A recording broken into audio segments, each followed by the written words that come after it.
भारत की नर्स निमिषा प्रिया को यमन में 16 जुलाई को फांसी दिए जाने का ऐलान कर दिया गया। निमिषा को नागरिक तलाली मेहदी की हत्या के मामले में दोषी करार दिया गया और यमन में फांसी दिए जाने की सजा ऐसी है, यानी सजाए मौत दिए जाने का जो प्रावधान है, जो तरीका है, वो उसे सुनकर आपकी रूह भी कांप जाएगी। अब यमन है, हूतियों का इलाका है, आप इनसे उम्मीद भी क्या करेंगे।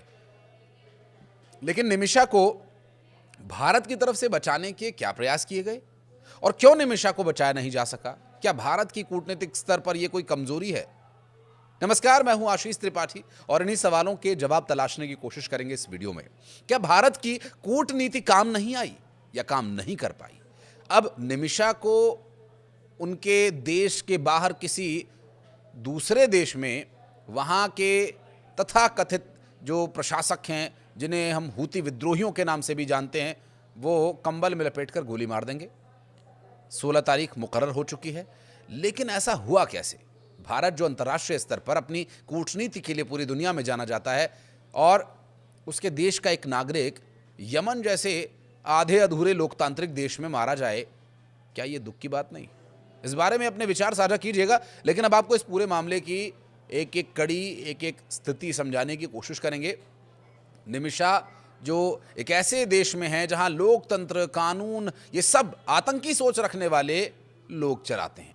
क्या इस पर यकीन किया जा सकता है कि निमिषा को अपनी सफाई पेश करने का पूरा मौका दिया गया होगा?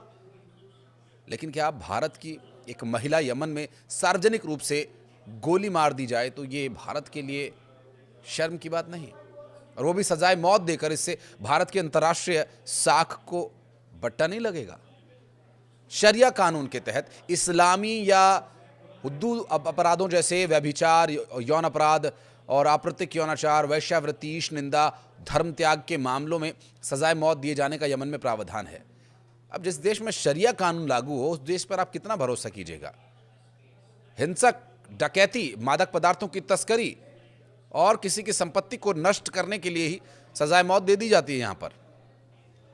अब कुछ अन्य अपराध जैसे गलत तरीके से फांसी देने वाली झूठी गवाही, जासूसी, राजद्रोह के लिए भी ये सजा दिए जाने का प्रावधान वहां पर है। मई 2024 में हूती विद्रोहियों के नेतृत्व वाली अदालत ने सऊदी गठबंधन के साथ सहयोग करने के आरोप में 44 लोगों को इसी तरह से सजाए मौत सुनाई थी। दुनिया भर के मानवाधिकार संगठन सजा के ऐसे अमानवीय तरीकों को, यमन को इसके संबंध में आलोचना करते देखे भी गए। बहरहाल ये सारा विषय जो यमन जैसे देश के लिए बहुत ज़्यादा मायने नहीं रखता, लेकिन भारत की एक नागरिक, भारत की एक महिला जो नर्स जैसे पाक साफ पेशे में थी, जो लोगों की सेवा करने के इरादे से गई थी और वहीं से गई थी जहाँ से ज़्यादातर लोग जाते हैं, केरल। और ये सब कुछ हो रहा है, शरिया लागू जिस देश में हो उस पर क्या कहा जाए। बहरहाल मसला ये नहीं है। केरल की निमिषा प्रिया क्या बच पाएंगी, सवाल ये भी है। एक तरीका है जिस पर आगे अंत में हम बात करेंगे, अब बने रहेगा हमारे साथ। दरअसल निमिषा प्रिया पर मुसीबत का पहाड़ टूटा हुआ है इस वक्त। यमन में नर्स का काम करने वाली निमिषा को मौत की सज़ा सुनाई गई और 16 तारीख को ये मुकर्रर की गई है। निमिषा का गांव किसी चमत्कार के लिए प्रार्थना कर रहा है और उस चमत्कार के लिए एक ही विकल्प है और उस पर भी बात करेंगे। दोस्त से लेकर परिवार सभी निराश हैं। निमिषा प्रिया पुलक्कड़ जिले के पुनकयम गांव की रहने वाली हैं। निमिषा के पति टॉमी को भी उम्मीद यह है कि वो चमत्कार होगा और उनकी पत्नी शायद बच जाएगी। दरअसल यमन ने केरल की 37 वर्षीय नर्स निमिषा प्रिया को फांसी की सज़ा दिए जाने का, यानी मौत की सज़ा दिए जाने का जो ऐलान किया, उसके बाद से पूरा परिवार सख्ते में है। ये 2018 का मामला है दरअसल, जब यमन के एक बिजनेस पार्टनर की हत्या का दोषी उसे ठहराया गया था।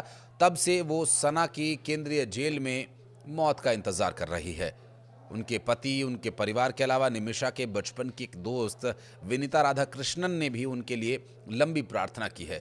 कोलेंगोड़े के धात्री गर्ल्स हाई स्कूल के गलियारों में कभी उनके साथ घूमने वाली प्रिया के भाग्य का फैसला आते देख विनीता ने कहा कि हम कभी सोच भी नहीं सकते कि निमिषा किसी की हत्या कर सकती है। विनीता का ये मानना है कि सरकारी हस्तक्षेप के चलते आखिरी समय में राहत अभी भी मिल सकती है। निमिषा के पति टॉमी इडुक्की के थोडुप्पा झा में एक दिहाड़ी मजदूर हैं और वो कभी कभार ऑटो रिक्शा चलाते हैं। उन्हें उम्मीद है कि वो अपनी पत्नी को 12 साल की बेटी मिशेल और उसकी मां प्रेमा कुमारी से मिला पाएंगे। दरअसल टॉमी ने कहा कि मैं अपनी बेटी की मां को खोने के बारे में सोच भी नहीं सकता। ये सोचकर ही डर लगता है। इतने सालों में मैंने निमिषा को बचाने के लिए हर संभव दरवाज़ा खटखटाया, लेकिन अभी तक कभी कुछ हुआ नहीं, कुछ काम नहीं आया। भारत सरकार से मेरी विनम्र प्रार्थना है कि वो तुरंत कोई कदम उठाए। निमिषा की बेटी मिशेल एक स्कूल में हॉस्टल में रहती हैं। वहीं निमिषा प्रिया की मां इस समय यमन में नेताओं और मृतक के परिवार के साथ बातचीत कर रही हैं ताकि उसकी रिहाई को सुनिश्चित किया जा सके। उन्हें ये उम्मीद है कि महिलाओं के प्रति समुदाय का गहरा सम्मान उन्हें जीवन दान के प्रस्ताव को स्वीकार करने के लिए प्रेरित करेगा। निमिषा को तत्काल अब्दो मेहदी की हत्या का दोषी ठहराया गया था और उसके बाद सना में एक निजी क्लिनिक शुरू किया गया था। दावा है कि निमिषा को मृतक के द्वारा प्रताड़ित किया जा रहा था। उसका पासपोर्ट जब्त कर लिया गया था और इस वजह से उसने उसे बेहोशी की दवा दी ताकि वो उससे छूटकर बचकर भाग सके, लेकिन डोज थोड़ी अधिक हो गई हड़बड़ी में और इससे उसकी मौत हो गई। लेकिन क्या वाकई उन्हें बचाने का कोई रास्ता है? दरअसल उन्हें बचाने का एकमात्र रास्ता यही है कि मेहदी के परिजन, यानी जो मारा गया उसके परिवार वाले, उन्हें माफ़ी दे दें।